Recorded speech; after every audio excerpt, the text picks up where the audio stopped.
yung sariling ama. Because some wives or some husbands could be that way. They could manipulate their spouse. Pag birthday ng nanay nung asawa, nandun sila lahat, buong pamilya. Pag birthday nung kabilang nanay, absent sila lahat.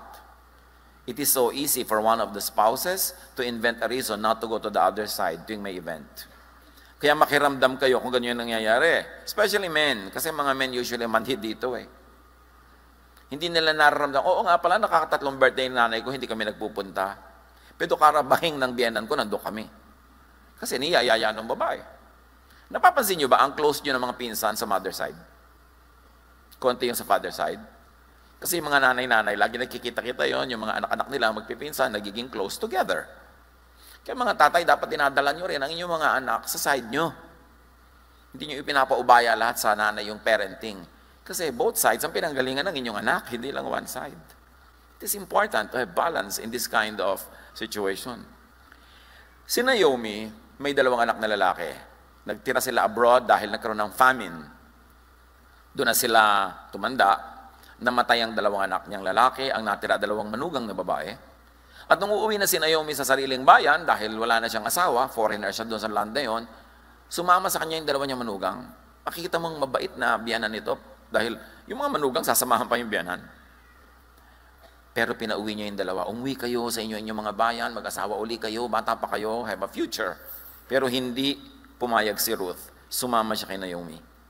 Ruth 16:17, chapter 1. Sumagot si Ruth, huwag po ninyong hilinging iwan ko kayo.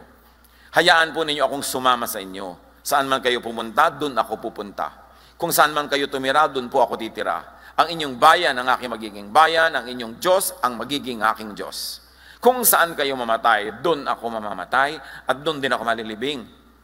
Parusahan sana ako ni Yahweh ng pinakamabigat na parusa. Kung papayagan kung magkalayo tayo, maliban na lamang kung paghiwalayin tayo ng kamatayan.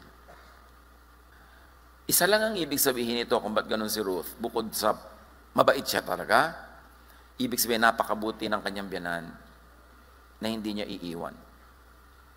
Lesson yan, mga nanay-nanay, nagkakamanugang kayo, hindi nyo naman mapapalitan yan. No return, no exchange. Diba? So, mahalin nyo na. Magtanim na kayo ng mabuti. Dahil darating ang panahon na kayo sobrang tatanda at yun ang mga nugang nyo, katanghali ang tapat ng buhay niya, kayo naman 5:45 p.m. Kung namatay pa yung anak nyo, wag naman. Nauna pa, anong gagawin ng inyong manugang? Meron nga mag-asawa, lahat ng buong kabuhayan ibinigay sa isang anak, kaisa-isa. Nag-asawa na yung anak, nagkapamilya, namatay ang anak nila. E di ang natira yung manugang. Pinalayas ni manugang ang mga biyanan niya doon sa kanilang bahay na nasa pangalanan niya ngayon. Hindi ko alam kung bakit ganun kasama yung manugang, pero ano kaya naman ang kukulang ng mga biyanan para ma-inspire yung kanilang manugang na sumidhi ang kasamaan ng loob. It takes two to make it happen. Bihira naman yung isa sobrang bait, yung isa sobrang sama. Usually, meron niyang play. So, manugang mahalin ang biyanan. Biyanan, mahalin yung mga manugang para huwag magkaroon ng conflict. At yung mga manugang, igalang ang biyanan, mahalin din. Para tahimik ang buhay natin. Minsan lang tayong mabuhay sa balat ng lupa. Pupunuin pa natin ng stress. Lalo kung magkapisan kayo sa isang bahay o sa isang compound, lagi kayo nakikita. Gusto nyo bang laging naiinis? Magmahala na lang, relax na lang. Para ang buhay sulit. Para dumami ang ligaya, lumiit ang lungkot. Dahil maraming lungkot sa buhay. Maliliit at malalaki, pabalik-balik, paulit-ulit, padalaw-dalaw, minimize all of this pain. Dahil kahit hindi mo i-minimize, marami pa rin yan eh. Di lalong napakahirap naman kung imang-maximize mo pa. Magmahala na lang, lalo't anak mo, magulang mo, manugang mo, biyanan mo, hipag mo. Ang daming pamilya, hindi na matapos ang awayan. Tuwing nagkikita-kita sila, sumbungan, paborito lang pag-usapan yung isang hipag o isang kanilang manugang. Pero hindi naman natatapos yun, taon-taon, ganon. Hindi ba kayo nakakahalata na dapat tayo ang magwakas sa ganong system? Because we're all becoming victims of that. Huwag pa ulit-ulit. Another age-old concern is lack of money, which is part of what we've already said. Isang propeta ang namatay. Lubog sa utang, ang mga anak nila kinukuha ng pinagkautangan para gawing alipin. 2 Kings 4:1. Minsan, ang asawa ng isa sa mga propeta ay lumapit kay Eliseo. Sinabi niya, ang dalawa kong anak na lalaki ay gustong gawing alipin ng isa sa mga pinagkakautangan namin. You see, may namatay lang na isa, na iba na ang buong equation, na ang buong configuration ng buhay nila, magiging alipin na yung dating malayang mga bata. Kaya nga dapat lahat tayo magpakatalino. Hindi natin alam kung ba't nabaon sa utang itong propetang ito, pero iwasan yung mga utang-utang na yan. Lalo yung may interest. Kukuha ka ng hulugan, may interest, durug-durug na yung puso mo sa kababayad ng interest, hindi pa tapos. Live within your means. Mahirap yung maraming hinuhulugan ka na, tas may interest siya. Nalubog sa utang. Meron naman nalulubog sa utang dahil nagsusugal. Sa isang bagsak ng die, sa isang ikot ng roleta, nasisira ang buhay ng mga anak. Alam niyo bang kawawa ang mga anak ng mahilig magsugal? Maraming semester na hindi nakaka-enroll dahil natalo ang nanay sa kasino. Nawala na yung hikaw. Mamaya, nay, nasan po ang tenga nyo? Kung naisasanla lang ang tenga. Yung mga magulang na nagsusugal, laging ninenervyos ang anak dahil baka matalo. Meron, pag natalo, mainit pa ulo. Natalo na nga siya, yung pera na para sa pamilya, nawala na, siya pang mainit ang ulo. Baligtad. Yung nagda-drugs, yung ang tanda-tanda na, adik-adik pa. Pati mga kakainin ng nila at merong mga anak, tinatanggal ang nakakabit na oxygen sa magulang, ibinebenta yung oxygen. Hindi biro. In my 40 years of ministry, nakita ko na yata lahat ng drama. At yung pera na yan, yung pagpapabaya, yung bisyo, yung pagsusugal, yung luho, napakalaking salot yan sa buhay ng pamilya. Never get into a vice. Don't get into anything that will make you spend more than you earn. Kasi nanakawan mo ang sarili mong magulang, sarili mong kapatid, para lamang masunod ang ganitong mga kabulastugan. Lack of money is a major concern. So help by assuring them of your support and by empowering yourself to be able to support them. Kung ikaw ay medyo 18, 19, 20, hanggang mga 30, hanggang 40, palapit ka ng palapit sa point na ikaw na ang magbubuhat sa iyong magulang, ikaw na ang magdadala sa kanila, kailangan palakasin mo ang iyong sarili, palakasin mo ang iyong income, pabutihin mo ang iyong buhay, dahil ikaw ay aasahan. At dapat naaasahan. Make money. It is the love of money that is the root of all evils, not money itself. Make a lot of money, more than you need, so that you will have something in spare for others. And help the seniors by saving for them. Gaano karami sa mga anak dito ang lihim na nagsesave para sa magulang? Hindi talaga nagtatabi ka kasi alam mo, baka mamaya gumastos yung magulang.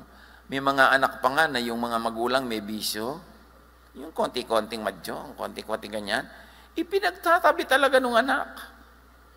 Ano yung kahon ng sapatos na yan, na nilalagyan mo ng mga tig 2 pesos. Nung araw na may papel pang 2 pesos, natatandaan nyo yun? Ay, pag humingi ang nanay, ibibigay ko sa kanya. May ganon na mga anak. Meron mga anak na naghihingalo yung magulang, pati gintong ngipin, tinatanggal na, nay, di mo na kailangan to. Osterizer ka na eh, kukuhanin ko na yung pustis mo. Meron mga ganon. Masakit ha, pero totoo yan. So help by getting insurances for your elders when you can. Yung mga bumibili kayo ng memorial plan na marami, sabi, ay, knock on wood, pastor.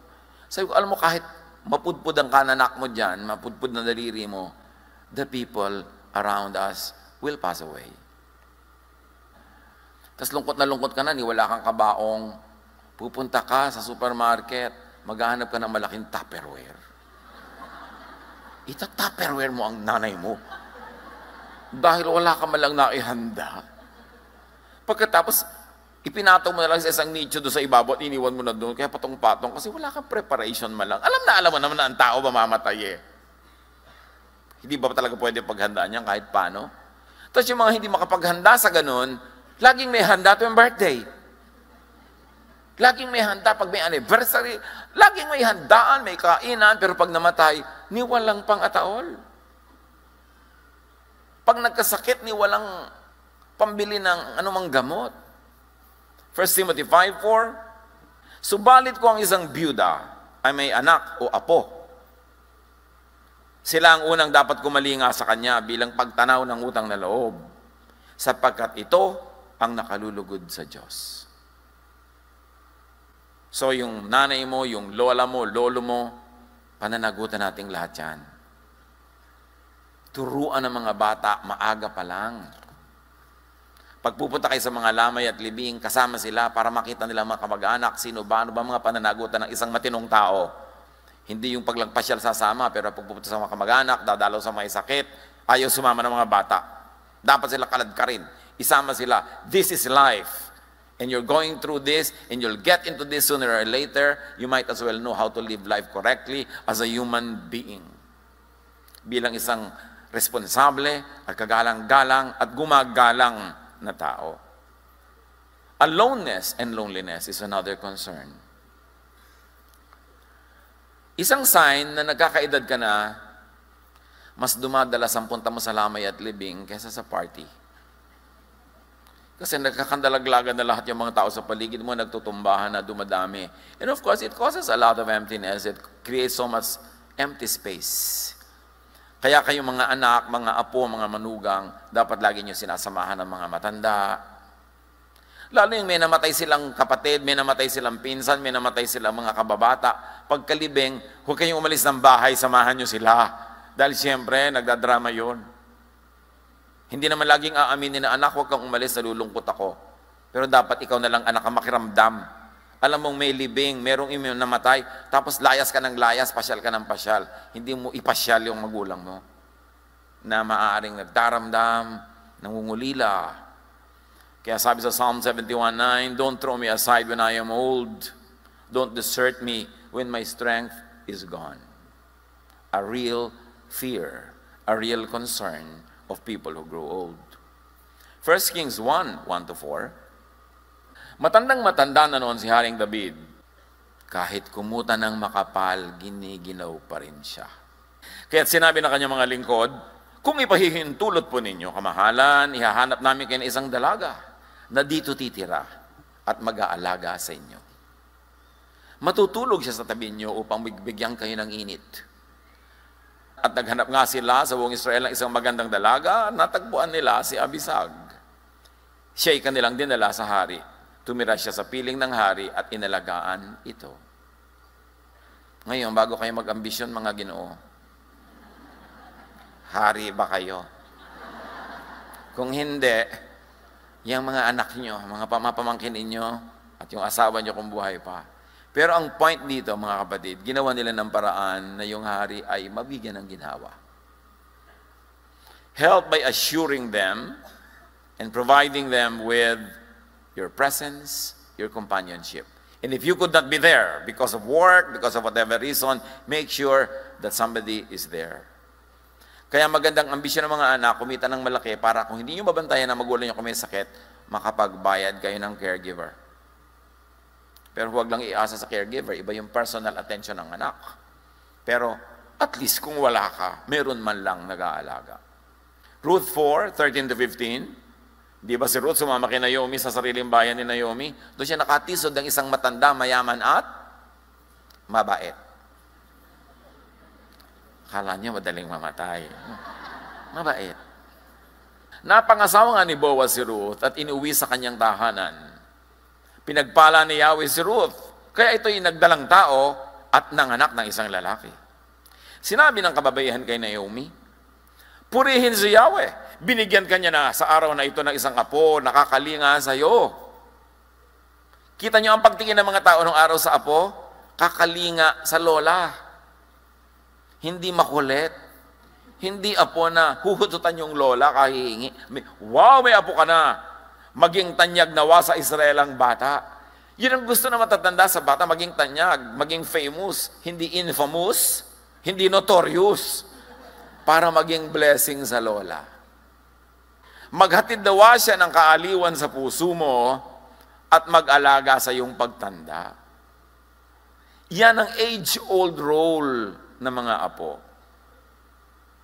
Hindi yan dapat binabago. Kasi si apo, tatanda rin at magkakaroon ng apo. Ano mangyayari sa kanya kung naging wala siyang kwentang apo? E di ganun din ang igaganti sa kanya ng buhay, dahil kung anong tinanim, siyang aanihin. Ang mapagmahal mong manugang, sabi ng mga kapitbahay, na nagsilang ng bata, ay higit pa kaysa 7 anak na lalaki. Kung mahusay ang manugang, daig pa ang sariling anak kung mag-alaga sa biyanan. At mga manugang dito, hindi lingid sa Diyos kung paano nyo itrato ang inyong mga biyanan. Alam ng Diyos. At sabi ng Diyos, kung anong itinanim mo, anihin mo. Kaya mahalaga, yung mga impaktitang manugang dyan, magbago na kayo. At ang mga bruhang biyanan, magbago rin kayo. Dapat lahat tayo magbago para masaya.